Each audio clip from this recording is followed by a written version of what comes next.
Hey guys, this is Matt Brunet, and welcome to Movie News Weekly, hosted by FilmBook. Now, before we begin, let's take a look at what we got in this week's news, which includes Pennywise still scaring off other movies, the girl power is back, putting effort to give an Asian American some work, Abrams came back like Luke Skywalker, Disney's newly filled schedule, Elizabeth's happy time, how some fan bases are terrible, the people of Gore, the third chapter in 2019, and the Scream Queen is back. So with that said, let's get things started.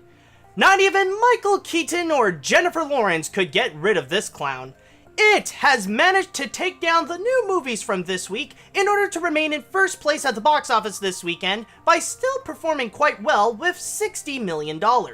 Those new movies that I mentioned before couldn't even get close to what the Stephen King story performed on its second weekend.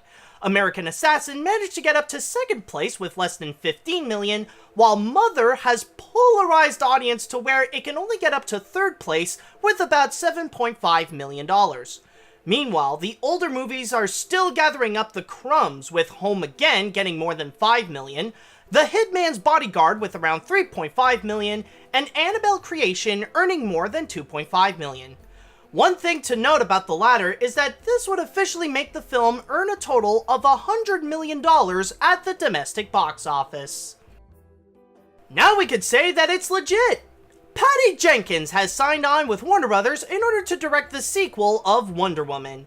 With this deal, she has officially become the highest paid female director of all time, as she got approximately $8 million to direct, produce, and write the film with Geoff Johns. As Jenkins already directed the first Wonder Woman, the film became one of the biggest hits of the summer, and so far, the most successful film in the DC Cinematic Universe. On a $150 million budget, the film managed to make more than $400 million domestically and a worldwide total of more than $810 million, on top of getting universal praise from critics. Currently, Jenkins is working on a TV series based on the autobiography of Fauna Hoddle for TNT. Jenkins and Gal Gadot will be preparing to bring back Wonder Woman to the big screen on December 13th, 2019. He should be the right ethnicity, so hopefully we'll be good with him. Daniel Dae Kim is in talks with Lionsgate in order to appear in the Hellboy Reboot. If he accepts, Kim will be playing the part of Major Ben Daimo, a military member that can transform into a jaguar.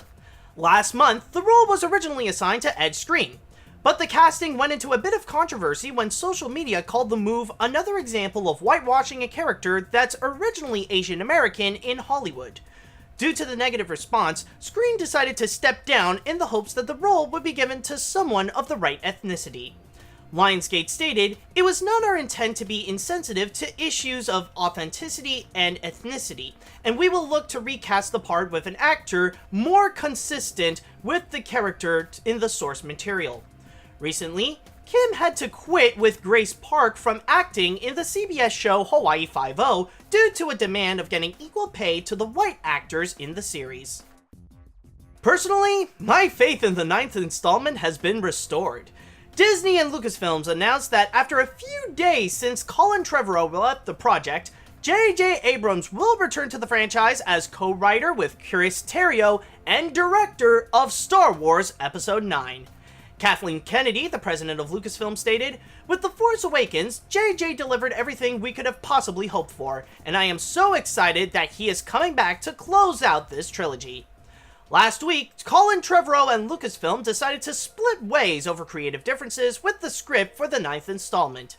This was a similar case to what got Phil Lord and Chris Miller fired from the Han Solo spin-off movie. Producers are considering that Abrams might need more time to develop the story and could delay production from its February 2018 schedule. One thing that has been delayed, though, is its release date, which I shall talk about here. In the wake of the announcement of J.J. Abrams as the new co-writer and director of the 9th installment of the Star Wars movie, Disney announced that they will be adding some new movies onto its 2018 and 2019 schedule. The biggest change is with Star Wars Episode 9, which was originally set for May 24th, 2019, has now been delayed to the end of that year on December 20th. In its place of that May slot will be Guy Ritchie's live-action remake of Aladdin. The only new movie Disney will add for 2018 will be the Christopher Robin movie starring Ewan McGregor for August 3rd. As for the rest of 2019, there's the Kenneth Branagh film Our Matey's Fowl for August 9th, and the female Santa Claus movie Nicole for November 8th. One movie that has been taken off from the list is the comedy Magic Camp, which was originally set for 2019. Well, a good puppet show does need more entertaining women in the mix. Elizabeth Banks has signed on with STX Films in order to appear in the dark comedy The Happytime Murders. She will be joining the cast of Humans that consists of Melissa McCarthy as the lead and Maya Rudolph, while the son of Jim Henson, Brian Henson, will direct the feature. Banks will be playing the role of Jenny, a burlesque dancer who interacts with the main detective and her partner, a puppet named Phil Phillips, in the murder case of the cast of puppets from the Happytime Gang. McCarthy and Henson will also be producing the feature with Ben Falcone and Jeffrey Hayes, while Dee Robertson, John W. Hyde, and Lisa Hempson will be the executive producers. Production of the film began a few days ago, and the movie will be released on August 17th, 2018. Hey, remember when people had basic decency? Because I sure freaking don't! Adam Wingard has officially quit Twitter after the response he has gotten on the social media site about his latest Netflix feature, Death Note. The movie, based on the popular manga and anime of the same name, have been poorly received by both critics and fans of the original source material. What began as receiving criticism escalated to more drastic results, where people threatened to kill him for his job on the feature.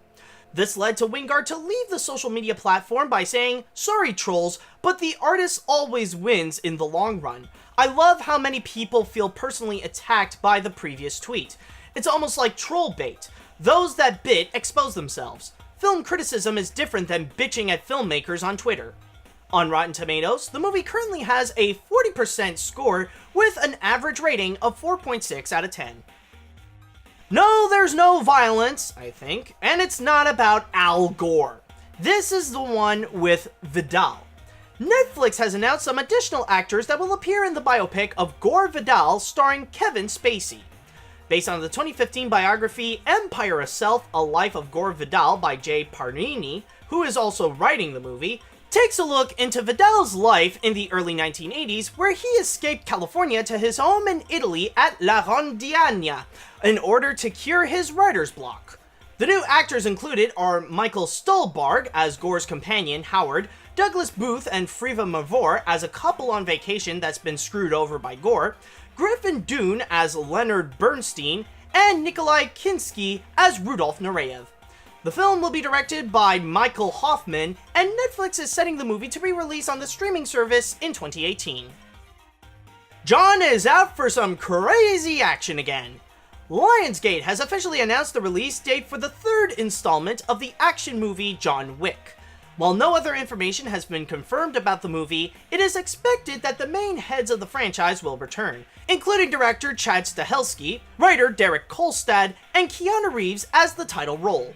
For Lionsgate, the John Wick movies have been a good success for the company. Not only has it been favored by critics, but both films have accumulated a total of $260 million at the box office. In the second movie, fans have been gifted to see a little Matrix reunion where Reeves co-starred with Lawrence Fishburne. The next chapter for John Wick will begin on May 17th, 2019. As she said it best in her tweet, same porch, same clothes, same issues.